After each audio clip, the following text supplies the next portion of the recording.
छोटा कैसे होता है? और जैसे कि आप बोलते हो कि तत्व कट कट के छोटा हो गया, तो वो कैसे होता है? पुत्री, तत्व का जानना यह है कि इस शरीर में आत्मा रहती है। आत्मा बाल के अग्रभाग का 10,000वां हिस्सा है। तब जो 5,000वां हिस्सा है वो क्या है? वो प्रेत है। वो क्यों? क्योंकि आत्मा उसके पास भी है, लेकिन वो एक मलिनता है उसमें वायु कलंकित लगी हुई है। तब वो एक काला बिंदु बन जाता है। आपने देखा होगा यहाँ स्वच्छ बिंदु घूमते रहते हैं गोले, ठीक है, तब उसको ओब्स बोलते हैं। और ओब्स बोलते हैं, आप उस ओब्स को, अब मेरा फोन खाली नहीं है, वरना मैं आपके घर में, अपने घर में दिखाता कि वो ओब्स कैसे घूमती है और कैसे वो मंजिलें चढ़ जाती है और कैसे वो ऊपर चढ़ जाती है। वो देव रूप में होती है। तब जो काला होता है वो प्रेत होता है। तो वो बिल्कुल बिंदु के समान ही होता है, आपके शरीर में कहीं से भी धस जाता है और वो आकार धारण करता है धीरे धीरे। जैसे पहले आपका आत्मा पिंड में आया, फिर उसने आकार को धारण किया, बाकी सारा काम फिर आत्मा का होता है। आत्मा शरीर को अपने अनुरूप बनाता है। और शरीर आत्मा के अनुरूप कब बनता है? जब आप बहुत अच्छे कर्म करते हैं, तब आपके पास विशेष शक्ति आ जाती है।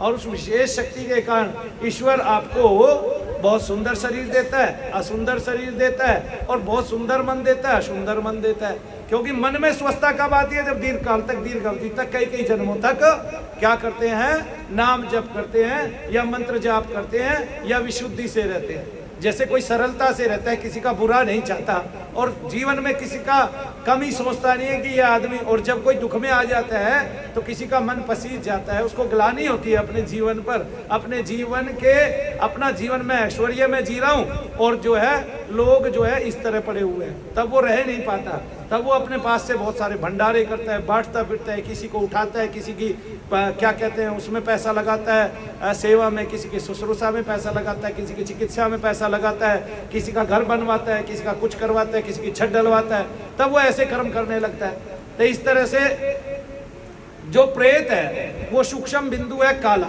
और जो आत्मा है वो उससे 5,000 गुना सूक्ष्म बिंदु है श्वेत। तो आत्मा तो श्वेत ही है, इसलिए हंस जो है वो श्वेत है ना। और हंस पे कौन बैठी है? सरस्वती। यानी कि जो आत्मा है उसी में ज्ञान है, ज्ञान उस आत्मा के ऊपर निवास करता है, तभी वो परमात्मा से मिला देता है। हंस, हंस क्या है? आत्मा। आत्मा को क्या बोलते हैं? हंस। उसके ऊपर कौन बैठी है? ज्ञान की देवी, जहां से सारे बीज उगते हैं। देखो, बहुत गहनता से सोचो, तब पता चलता है कि आपको कि सरस्वती कौन है। इसलिए सभी देवियों में सरस्वती का पद ऊंचा है और एंग बीज ऊंचा है, इसलिए माना जाता है। जो एंग बीज को धारण करते हैं वो इस लोक में कभी नहीं रहते। मैं तुम्हें आज बता दूं, उनका लोक ही परलोक होता है, वही ऊंचाइयों पे जाते हैं, और वो आधे अधूरे भी रह जाते हैं तो भी वो उच्चता में ही धारण करते हैं। या तो वो गंधर्व बनेंगे, या वो सुंदर यक्ष बनेंगे, और या फिर वो देवता बनेंगे। तब एंग बीज को धारण करना है। ओम एम ह्रीम श्रीम क्लीम। अगर मैं लगाया तो ऊपर के लोगों के सर्व साधन प्राप्त होते हैं, क्योंकि वो मकार बीज है, वो ईश्वर स्वरूप है, उसी से शब्द को की गणना हुई है। उसी में मकार बीज से ही 21 वर्ण हमारे उत्पन्न होते हैं, और 21 वर्ण को 21 बार करो, कितने वर्ण हो गए? कितने वर्ण हो गए? 400 वर्ण हो गए हैं जी, 400 कुछ वर्ण हो गए। तो 21 वर्ण को 21 बार किया, 421 वर्ण हो गए, 2 दूनी 4, ठीक है ना। तो जो सहस्र बीज है उसमें से 400 बीज तो मकार से उपजे है, और वो जो बीज उपजे हैं वो सारे के सारे ज्ञान को प्रदान करने वाले हैं। तब उसमें गम बीज भी है और सारे बीज भी है, ठीक है। तो उसमें सभी स्वर उपजे है ना। जैसे स्वर प्रत्येक वर्ण के साथ चलता है, जैसे कै बोलेंगे कै प्लस है, ऐसे ईश्वर की संज्ञा स्वर है, और किसकी संज्ञा? इस भूदेवी की संज्ञा वर्ण है। तब वर्ण और स्वर का मेल होता है, वो कभी उसके बिना नहीं रहता है। तो किसके बिना नहीं रहता है? वर्ण स्वर के बिना नहीं रहता है। इसका जैसे आपका शरीर आत्मा के बिना नहीं रहता है, आत्मा परमात्मा का स्वरूप है, तो आपका शरीर आत्मा के बिना नहीं रहता है। आत्मा चली जाए शरीर पड़ा रह जाएगा, क्योंकि आत्मा से ही प्राण जुड़ा है, आत्मा से ही मन जुड़ा है, ठीक है ना। अगर मन मलिन रह गया तो आप प्रेत योनि धारण करेंगे, मन में कुछ स्वस्थता आई तो आप और ऊपर चलेंगे। तो इसलिए ऊपर जाने के लिए मार्ग तय है। अगर एंग बीज का जाप किया, ह्रीं श्रीं क्लीं का जाप किया, तो जो गकार स्वरूप है और जो पृथ्वी तत्व है, तब वो आपको पृथ्वी के रिद्धि सिद्धि सारी मिलेंगी आपको, है ना। गकार के साथ क्या है? गणेश जी के साथ रिद्धि सिद्धि। और गकार का भी निर्माण करने वाला कौन है? मकार। नहीं समझे आप? तो इस तरह से आपको सारी चीजें चाहिए, तो उसी तरह से आपको मंत्र जाप करना पड़ेगा। मंत्र बड़ा प्रबल है, तब वो आपको ऊपर की ओर खींच के ले जाएगा। इसको कैसे जानेंगे? इसको मैं अपना एक साधना का अनुभव बता देता हूं। जब आप साधना करते हैं या साधन करते हैं, तब क्षणिक नहीं, काफी देर के लिए भी, और जब वो काल आपके इस काल से घटित हो जाता है, वो काल इस काल में नहीं आता, क्योंकि शरीर यहीं रहता है, शरीर के अंदर प्राण भी रहता है। तब किसको उड़ा ले जाते हैं? भगवान। भगवान अपने लोक में आपके मन को उड़ा ले जाते हैं, है ना? नहीं समझे? वो ध्यान से समझो, किसको उड़ा ले जाते हैं? क्योंकि मन स्वच्छ होने लगता है, तब मन की उसी तरंग को पकड़ ले जाते हैं। अब देखिए, आप बैठे, आपके मन में कोई विचार नहीं आ रहा, आपका मन स्वच्छ हो गया, लेकिन आपका शरीर है, जीवित है, वो बैठा हुआ है। इसी तरह से किसको ले जाता है ईश्वर पकड़ के? मन को ले जाता है। मन वहां सब कुछ देखता है ईश्वर का, लेकिन कौन सा मन देखता है? विशुद्ध।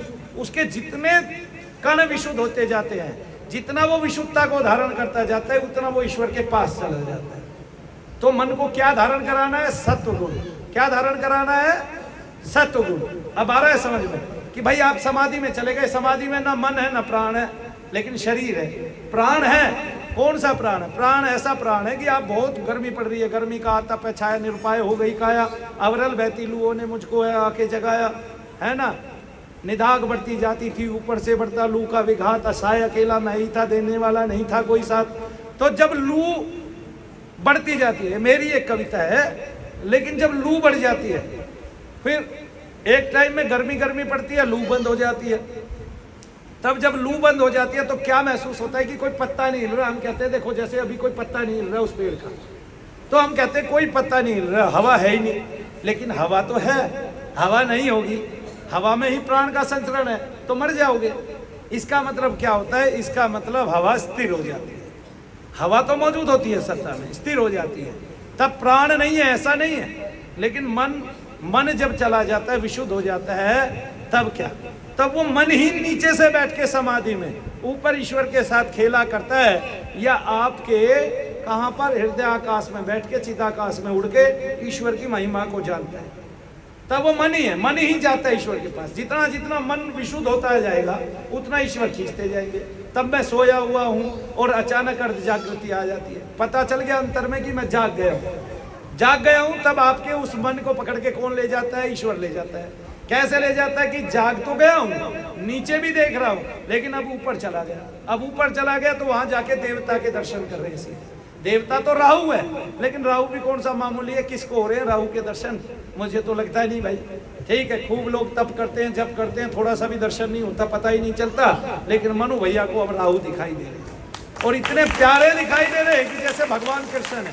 मनु भैया को भ्रम हो जाता है, मनु भैया के मन को, कि ये तो भगवान कृष्ण है। लेकिन देखता हूँ बांसुरी तो है नहीं। जब बांसुरी नहीं है, वो मुस्कुराते हैं। ठीक है, तो खुद ही उस मन में एक तरंग भेजते हैं कि मैं राहु हूँ, मैं उसका मित्र हूं जिसकी तुम सेवा करते हो।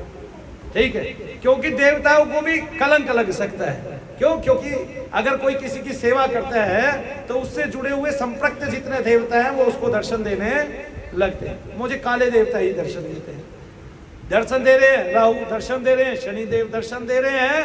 कौन? काली माता दर्शन दे रहे हैं। कौन? भगवान शिव। अब भगवान शिव काले कैसे हो गए? नहीं, मैंने 40 दिन सेवा की, जाप किया, फिर 14 घंटे तक लगातार भगवान शंकर को रामायण सुनाई, और वो मेरे सामने आके विशाल स्वरूप में काले रंग के आगे खड़े हो गए। एक बार हनुमान जी के दर्शन किए, वो भी काले हो गए। मशानी माता मिली, वो काली। एक दिन उससे आमना सामना हुआ, वो क्या कहते हैं वहां का जो है आगरा का, वो क्या बोलते हैं उसको, बुलाकी, वो लड़ने आया मुझसे, वो काला दिखाई दे रहा था। वो तो काला क्या, वो लोहे में उसकी आकृति दिखाई दे रही थी, लोहे की अलवारी में, मतलब छवि दिखाई दे रही थी उसकी। ठीक है, और उसने मेरे दोनों पैर उठा लिए।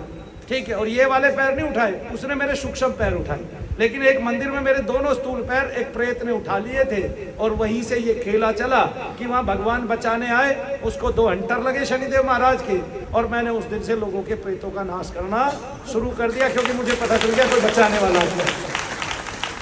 ऐसे तो वहां दर्शन होते हैं आज्ञा चक्र में, वहां दर्शन होते हैं हृदयाकाश में, चिदाकाश में, है ना। कभी क्षणिक होते हैं। तो जितना जितना आपका मन विशुद्ध होता चला जाता है, आपकी उतनी उतनी ग्रहण शक्ति बढ़ती चली जाती है। जितना जितना आप जाप करते जाते हैं उतना उतना मन विशुद्ध होता जाता है। जब ग्रहण शक्ति जितनी बढ़ जाती है उतना उतना ही आपको दर्शन होने लगता है। फिर एक टाइम में दर्शन नहीं होता, ईश्वर साथ हो जाते हैं, तब वो आप में निश्चित हो जाते हैं, तब आपकी बातों से जाहिर होने लगता है, तब आपकी बातों से पता होने लगता है, आप में विलक्षणता आ जाती है, आपके सामने खड़े होकर लोगों के रोग ठीक होने लगते हैं, आप उद्धारकर्ता के रूप में जाने लगते हो। तो ये ईश्वर की प्रकाष्ठा है। तो कोई कहेगा क्या कहते हैं यीशु मसीह को ईश्वर नहीं मिले भाई, वो तो इतने सरल थे कुछ हद नहीं, उन्होंने तो खूब कहा, लोगों को बातें समझाई कि तुम एक, आपको पता नहीं है क्या कहते हैं, एक गीता के बाद कोई सरल और बहुत बहुत सरल अगर कोई पुस्तक आपको मिलेगी तो वो कौन सी मिलेगी पता है? कौन सी मिलेगी बताइए? यीशु मसीह की पुस्तक मिलेगी। क्या बोलते हैं उसको? बाइबल मिलेगी। अब देखिए उसमें सारे वचन सरल है, उन्होंने जो बोला सरलता से, तुम द्वार खटखटाओ, ठीक है, तुम आवाज दो वो बोलेगा, तुम द्वार खटखटाओ वो दरवाजा खोलेगा। ऐसे ऐसे सरल नियम उन्होंने बता रखे, उसके अलावा कहीं सरलता है ही नहीं। ये ऐसे सरल ग्रंथ है, या उन्होंने अंग्रेजी से सरल अनुवाद कर दिया, लेकिन उनकी भाषा भी सरल थी, ठीक है, वो ऐसी बातें तो समझाते थे, नहीं समझे? तो जैसे किसी वेश्या को उनका हाथ लग गया, अब जो श्रीमान थे उनके साथ, वे कहते थे कि इसको यही नहीं पता इसने किस स्त्री को छू लिया है, ठीक है, तो वहां संज्ञा ये थी कि ऐसी स्त्री को हाथ लगाना भी मना था, और ये अगर गुरु है तो इसने छुआ क्यों, ठीक है ना। इसी तरह पापाचारी बोलते थे, ठीक है, तब उन्होंने ही कहा था ये कि जिसने जीवन में कभी पाप ना किया हो वही पत्थर मारे, और उन्होंने उसको शरण दी आगे ना, और वो चल दी उनके साथ अपना सब कुछ छोड़ के। तो उनके पास जो 5000 शिष्यों की मंडली थी वो ऐसी ही तो थी जिनके भूत प्रेत उन्होंने निकाले थे। तो पहले क्या होता था, कहीं आदमी कमा खा लेता था, अब तो ऐसा नहीं, अब तो सबने घर बसा लिए परमानेंट। तो पहले तो परमानेंट घर नहीं थे, तो महाराज जी जैसे जैसे करते चले गए, भगवान के दूत वैसे वैसे होते लोग उनके साथ चले गए, इसलिए उनको बाद में ईश्वर माना गया, क्योंकि उनका त्याग भी था और तप भी था, और सरलता तो बहुत ही थी, तो किसी का दुख नहीं देख पाते थे। ये क्या कम वो है? आज कौन है ऐसा? नहीं समझे? और ऐसा नहीं है, फिर ईश्वर साथ नहीं देता, ईश्वर ने साथ दिया। तो पहले सरल होना जरूरी है, ठीक है, जो सरल है, जिसमें ममत्व है, जिसमें उसके जैसी करुणा है, उतनी ना हो, क्योंकि भगवान की करुणा की तो कोई होड़ ही नहीं है ना। बिरकू जी लात मारते हैं, चरण पकड़ लेते हैं कि महाराज कहीं चोट तो नहीं लगी है, इतनी हो, थोड़ी हो, थोड़ी से भी काम चल जाएगा। मैंने बताया ना, सबके पास ये 6 सिद्धियां हैं, सबके पास है ना, जो षटकर्म की सिद्धियां सबके पास है, और जो अष्ट सिद्धियां हैं वे भी सबके पास है, नवनिधि भी सबके पास है। सबके पास बुद्धि है कि नहीं है? ये निधियां हैं। सबके पास मन है कि नहीं है? सबके पास चक्षु है कि नहीं है? सबके पास कर्ण है कि नहीं है? सबके पास नासिका है कि नहीं है? प्राण का आवागमन है कि नहीं है? तो ये सारी सिद्धियां ही तो हैं हमारी, है ना। और गृहस्थों के पास तो जितनी सिद्धियां हैं महात्माओं के पास भी नहीं है, है ना। बहुत सारे महात्मा आके यूं ही आके पैदल चले गए, सिद्धि लोगों के पास रहेगी। उनके पास घर सिद्धि है, पत्नी सिद्धि है, बच्चा सिद्धि है, इसको कम मान रहे हो? जमीन सिद्धि है, महाराज जी के ना जमीन है, ना घर है, ना बच्चा है, ना पत्नी है, नहीं समझे। ऐसे भी बहुत महात्मा चले गए। तो गृहस्थ को तो अपने आप को सबसे बड़ा सिद्धि वाला मानना चाहिए। तुम सबसे बड़े सिद्धि वाले हो, मैं घोषित करता हूं, नहीं समझे। हाँ, तो तुम्हारे पास बहुत निधियां हैं, तुम घबराओ मत, मनु भैया तुम्हारे साथ है, सबसे बड़ी निधि है। जय शनिदेव। तो इसलिए केवल जाप करना चाहिए। तो नमः शब्द से क्या होता है ये समझ लो, तो मन का त्राण होता है। इसलिए नमः शब्द जब आप लगा के, जैसे मैंने एक जाप किया ओम सम शनिश्चराय नमः, मैं 40 दिन करता था तो 40वें दिन दर्शन होते थे। मैं 11 दिन का इकट्ठा साधना करता था तो 11वें दिन दर्शन होते थे। माफ कीजिएगा, दर्शन उतने ही होते थे जितनी सरलता आती थी, दर्शन उतने ही होते थे जितना मन विशुद्ध होता जाता था, ठीक है ना। लेकिन ऐसा नहीं है वो स्थूल रूप में नहीं आए, ऐसा नहीं है मैंने उनको नहीं छुआ। तो मैंने अगर उनके चरण छुए हैं, मैंने उसको आंखों से देखा है, निहारा है, और मैंने उसको जाना है, पहचाना है, मैंने उसको सुना है, तो वो शनिदेव महाराज शनिधाम में आने वालों का कल्याण अवश्य में होगा। जय शनिदेव। तो लेकिन हम ये ना सोचे, देखो आप देख रहे हैं यहाँ कोई आदमी 16 साल से आ रहा है, कोई 18 साल से कहीं कहीं जा रहा है, वो ठीक नहीं हुआ ना। ऐसे उसने 20 साल और आगे भागना है। क्यों भागना है भाई? जब आपको सत्य मिल जाए तब भी आप भाग रहे हो। आपको पता है मनु भैया जी सच बोल रहे हैं, झूठ बोलते ही नहीं है। प्रमाण और दे रहे हैं सारे ग्रंथों के, करके और दिखा रहे हैं। अब आप देखिए आपके बीच से कितने लोग ठीक होके चले गए, तो आपको उसकी गणना नहीं है।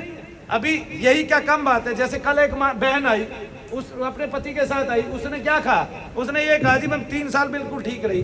कोई डॉक्टर भी गारंटी लेता है कि तू 3 साल ठीक रहेगी? लेता है भाई? बोला जी मैं 3 साल बिल्कुल ठीक रही। अब उसके आने में कमी थी, क्योंकि 3 साल वो बिल्कुल ठीक रही, लेकिन वो आई 3 बार थी, 3 बार आके वो 3 साल ठीक रही। तो फिर आना उसने छोड़ा, भगवान ने देना तो नहीं छोड़ा। तो हम जब जाएंगे तब मिलेगा, ना मिले ऐसा हो ही नहीं सकता। खाली वो कभी किसी को भेज ही नहीं सकता शनि द्वारे से, और कोई द्वारा होगा ऐसा? शनि द्वारा ऐसा नहीं है, क्योंकि मैं ही रात को बैठ के तुम्हारे लिए जाप करता हूँ, प्रार्थना करता हूँ, और टीवी भी देख लेता हूँ। नहीं समझे? आगे समझे? गाने वाने नहीं सुनता, खबरें देखता हूँ ज्यादातर, ठीक है ना? तो खबरें भी देख लेता हूँ, और फिर तुम्हें यहाँ आके बता भी देता हूँ समाज में क्या चल रहा है। ठीक है कि नहीं? है जी?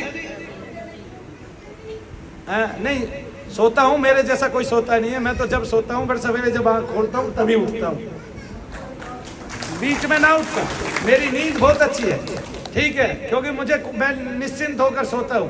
पहले कुछ थोड़ी बहुत चिंता होती थी, वह सब खत्म है मेरी, तो सब उड़ा दी भगवान ने। कोई चिंता ही नहीं होती मुझे, ठीक है, कुछ भी होता रहे मुझे कोई चिंता नहीं होती। मेरे हृदय में भाव नहीं आता, अब कभी घबराहट नहीं होती, अब कभी वो नहीं होती, ना कोई दुश्चिंता होती है कुछ होगा, क्योंकि सब कुछ हो चुका है। ठीक है, अब क्या होगा? नहीं समझे?